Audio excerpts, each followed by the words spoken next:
आज इमरान खान साहब के हमरा हम इस्लामाबाद में पेश होंगे।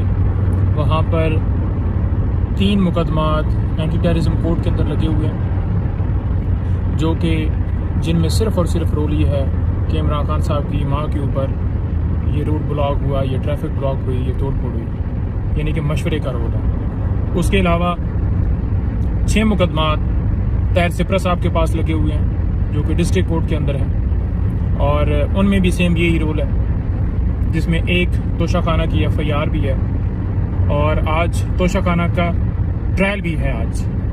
और इसके साथ साथ 2 केसेस जो नैब में लगे हुए हैं, एक अलकादर ट्रस्ट और एक तोशाखाना केस। बुशरा बीबी के इसी तरह आज 2 केस लगे हुए हैं और 6 के करीब केसेस में इन्वेस्टिगेशन खान साहब ने ज्वाइन करनी है।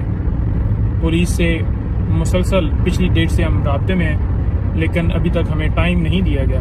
जब तक इन्वेस्टिगेशन ज्वाइन ना हो, जब तक आप शामिल तफ्तीश ना हो, तब तक बेल्स आपकी कंफर्म नहीं होती।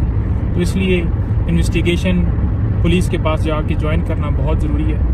और 6 मुकदमात में खान साहब इन्वेस्टिगेशन ज्वाइन करेंगे अगर हमें पुलिस की तरफ से ग्रीन सिग्नल मिलता है तो। और वहाँ पर इन्वेस्टिगेशन जहाँ पर ज्वाइन होगी, वहाँ पर एक मुकदमा बुशरा बीबी के ऊपर भी है, तो लिहाजा टोटल कहीं 20 के करीब केसेस खान साहब के और बुशरा बीबी के बनते हैं इन्वेस्टिगेशन समेत।